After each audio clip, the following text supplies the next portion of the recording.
Chers lecteurs, bonsoir, j'espère que vous allez bien. Alors ce soir, nous allons parler du dernier roman de Constance Debré qui s'intitule Non et qui a été publié chez Gallimard. Alors il faut savoir que Constance Debré avait déjà écrit deux romans en 2018, Playboy et Love Me Tender en 2020, dont je pense que j'avais fait une critique littéraire sur le blog www.lesmots.com. Alors finalement, ce livre continue à raconter la quête de cette femme, je dirais une femme assez extraordinaire et qui a surtout beaucoup de courage, qui a quitté tout pour devenir elle-même et pour ne plus cesser de jouer finalement les jeux sociaux et prétendre être quelqu'un qu'elle n'est pas. Alors, je vais citer une phrase qu'elle dit. Elle dit: «On n'est plus la même quand on a tant sacrifié à la littérature après avoir mis sa peau sur la table». Et c'est effectivement le sentiment qu'on éprouve en lisant le livre de Constance Debré. On se dit: «Mon Dieu, quel courage, mais aussi quelle colère!» Et je vais surtout vous expliquer pourquoi. Elle dit d'ailleurs, si c'était à refaire, elle n'hésiterait pas. «J'aime tester les limites et les souffrances m'intéressent autant que les joies». Alors, qui est cette Constance Debré? Debré est évidemment un nom qui fait référence à la politique, qui fait référence d'un nom assez, je dirais, présent en France, dans la médecine également. Et donc, elle raconte, Constance Debré, elle raconte son enfance bourgeoise qui est terrassée par ses parents accros aux drogues dures. Et donc, son écriture est très, très radicale et percutante. Elle est d'une violence inouïe et elle dénonce notamment l'autorité et les droits des géniteurs sur leur progéniture. Et elle milite pour leur surpression jusqu'à celle du nom de famille. Et donc, c'est pour ça que ce livre s'intitule Non. Non, c'est son héritage familial qu'elle conteste. Et donc, elle raconte que elle ne peut plus porter ce nom. Elle dit: «Je suis pour la suppression de l'héritage, je suis pour la suppression de l'autorité parentale, je suis pour l'abolition du mariage, je suis pour que les enfants soient éloignés de leurs parents au plus jeune âge, je suis pour l'abolition du nom de famille, je suis pour la suppression de l'état civil, je suis pour la suppression de la famille, je suis pour la suppression de l'enfance aussi, si on peut». C'est ce qu'elle écrit sur la quatrième de couverture. Alors ce livre est très très dur, il est très radical, pour moi il est rempli de colère, il est révolutionnaire, mais il est également intransigeant. Et on voit que c'est un livre qui est vraiment sans concession, qui est écrit comme une sorte, c'est comme si elle écrit dans une sorte de temps limité. Elle doit tout sortir, elle doit tout sortir de son corps, de ses pensées, elle doit mettre tout par écrit. Et donc elle poursuit cette quête d'intégrité qu'elle avait déjà amorcée avec Playboy, son premier roman, en 2018 et Love Me Tender en 2019. Alors, elle part du principe qu'il faut donc, comme je le disais, rejeter l'encombrant héritage. Quel est ton nom? Personne, dit-elle. C'est rien le nom. C'est comme la famille, c'est comme l'enfance. Je n'y crois pas, n'en veux pas. Alors, comme je le disais, c'est un nom qui est solidement ancré dans la bourgeoisie. C'est un nom qui fait référence aux médecins, aux ministres, aux éminentes têtes grises. Et sa mère était une ancienne mannequin venue d'une sorte de famille d'aristocrates déglingués. Et donc, famille chic, famille snob, pourtant jamais protégée par la folie. Et donc, elle va dire: «Je déteste toutes les bonnes manières parce qu'elles sont en moi, incrustées bien plus que le sang. Elles sont plus qu'une langue, elles sont un corps, elles sont mon corps. Il faut éradiquer tout ce qui déteint sur ce corps, les habitudes, les modes de vie, l'inscription dans une généalogie. Parce qu'un nom dit beaucoup». Alors il faut savoir que Constance Debré était une fille qui donc fait partie de cette illustre famille et qui était mariée à un homme, a eu un enfant, était brillante en tant qu'avocate et d'un jour à l'autre, elle a décidé de tout quitter parce qu'elle aime les filles, parce qu'elle a décidé de vivre de sa plume et de raconter son histoire.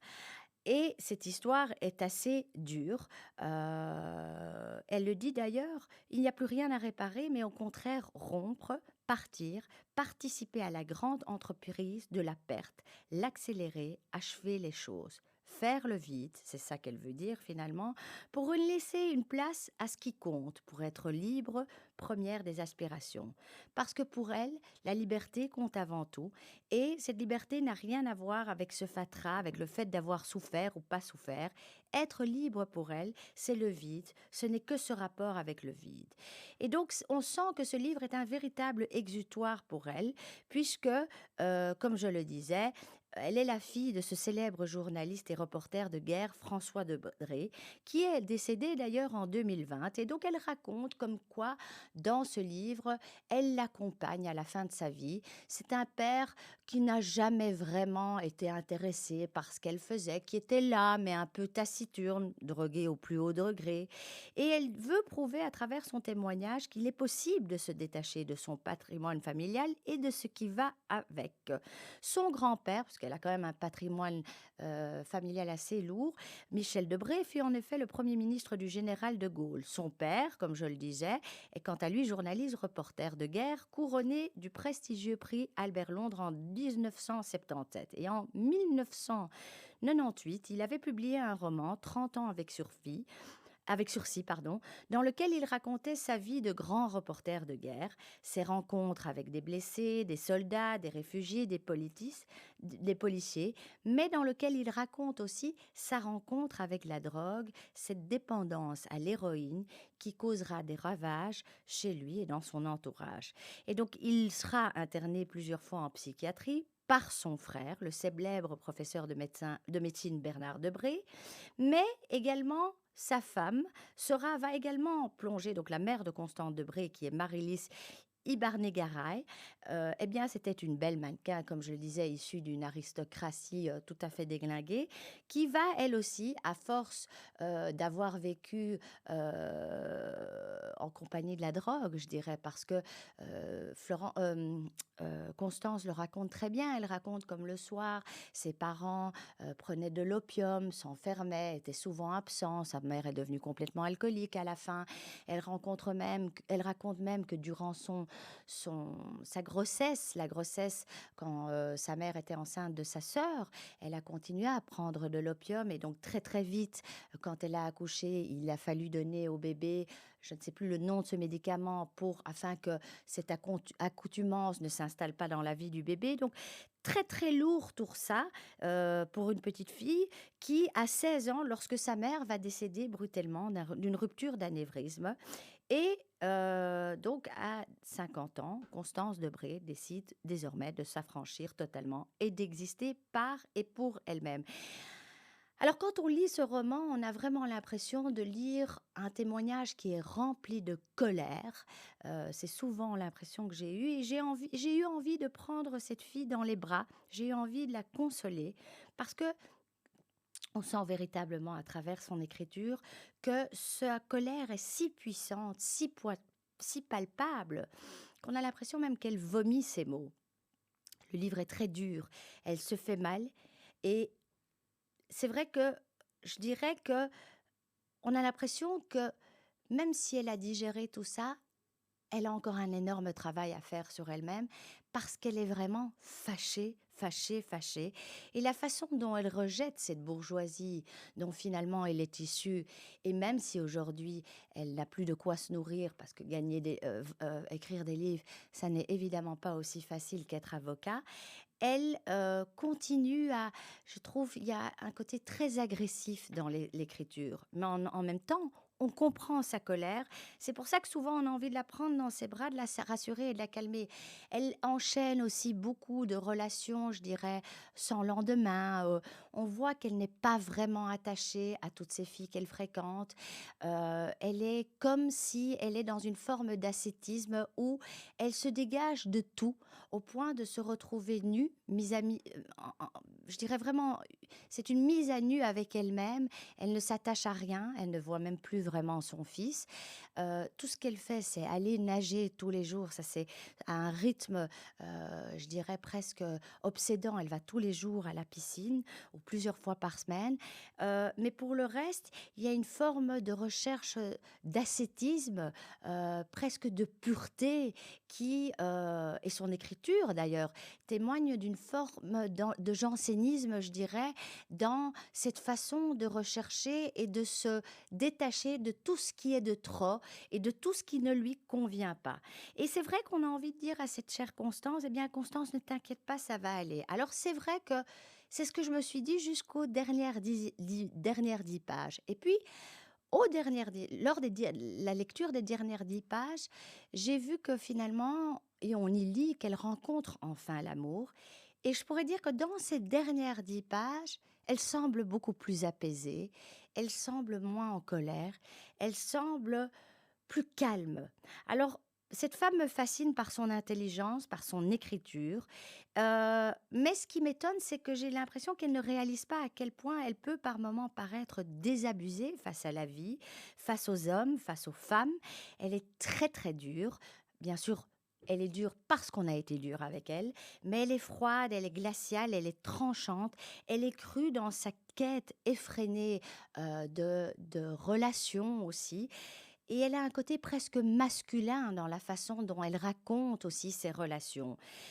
Alors c'est vrai que jusqu'à ces dernières 10 pages, on a l'impression qu'elle ne voit plus l'amour autour d'elle. Elle s'enfonce dans une forme de solitude qu'elle dit aimer. Oui, elle peut l'aimer, mais jusqu'à quel point? Il y a, comme je disais, une totale mise à nu de son être, de sa personne. Et je trouve ça dommage finalement pour une si belle personne parce que, aussi puriste sa quête soit-elle, elle ne me convainc pas quant à une éventuelle quête du bonheur. Alors, on a envie de dire à conscience, pitié conscience, ne plongez pas dans les extrêmes, gardez en vous un peu de légèreté, un tout petit peu. Euh, alors, l'écriture, pour elle, est une véritable condition parce que ce vide qu'elle recherche passe aussi par l'acte d'écrire. Elle y, je dirais qu'elle y sacrifie tout, jusqu'à son métier. Elle sait que l'écriture est une activité bourgeoise par excellence, elle n'en est pas dupe, mais ce qui lui permet de, je dirais, surmonter le dégoût qu'elle éprouve parfois pour elle-même, elle qui est quand même bourgeoise et qui le restera tout le temps, c'est justement cette écriture, la littérature. Et c'est pour ça qu'elle la considère comme quelque chose qui exige le plus grand sérieux, bien loin de la vocation divertissante qu'on lui prête parfois. Pour elle, l'écriture n'est pas un sujet de plaisanterie. Elle lui a sacrifié toute sa carrière, puisqu'elle le dit, je ne suis plus avocate, c'est parce que j'ai quelque chose, si je ne suis plus avocate, c'est parce que j'ai quelque chose de plus important à faire, et cette chose étant mes livres. Et donc, elle sacrifie la littérature, c'est-à-dire elle sacrifie sa vie à la littérature. Je dirais que dans les 2 premiers textes, elle amorçait déjà cette entreprise de démolition, étape indispensable, bien entendu, du chemin vers une vie épurée sans attache. Ce dernier roman, non, prolonge le geste, enfonce le clou, puisqu'elle dit « ce n'est pas mon nom, c'est mon corps qui m'intéresse », matière première dont l'écriture lui a fait prendre conscience. Et voilà pourquoi, comme je le disais, sa pratique quotidienne de la natation, qui lui permet d'entretenir ce corps, qui finalement est la seule chose qui compte et qui mérite qu'on lui sacrifie le reste. Alors son écriture, par moments, je dirais, ne nous laisse aucun répit parce que c'est une écriture qui lui permet d'exprimer une négation radicale, qui lui permet de rejeter les piliers de notre société. Elle a un recours à un style très très dépouillé, je dirais pas sexy du tout, mais qui se déploie sur de longues phrases, incessants flots de mots qui semblent jaillir des profondeurs de son inconscient. Comme je le disais, on a vraiment l'impression qu'elle vomit ces mots. Et certains chapitres tiennent de la litanie. Sur des pages entières, les suites s'enchaînent, des mots, des verbes, des virgules, des répétitions, des listes. Il n'y a pas d'ornement, on ne recherche pas l'embellissement, il n'y a pas d'adjectifs énormément. Le vocabulaire est finalement très limité, et je ne dis pas ça négativement. Les constructions syntaxiques ne vont qu'à l'essentiel.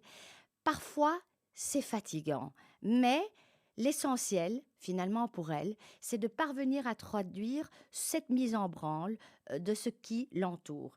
Et donc elle veut à tout prix prouver que la base du monde est un mensonge et qu'il faut tout réinventer, mais qu'avant, il faut tout détruire. Donc son ton et son écriture, comme je le dirais, est véritablement dénuée d'émotion, désenchantée, et jusqu'aux 10 dernières pages, je trouve, d'un pessimisme et d'un cynisme terrible. Moi, par moments, ça m'a pas dérangée parce que j'ai trouvé le livre quand même très bien écrit et aussi un livre qui exprime par l'écriture parfaitement ce qu'elle ressent. Mais c'est dur parce qu'il faut quand même savoir que chaque famille a ses névroses, ses hontes, ses secrets.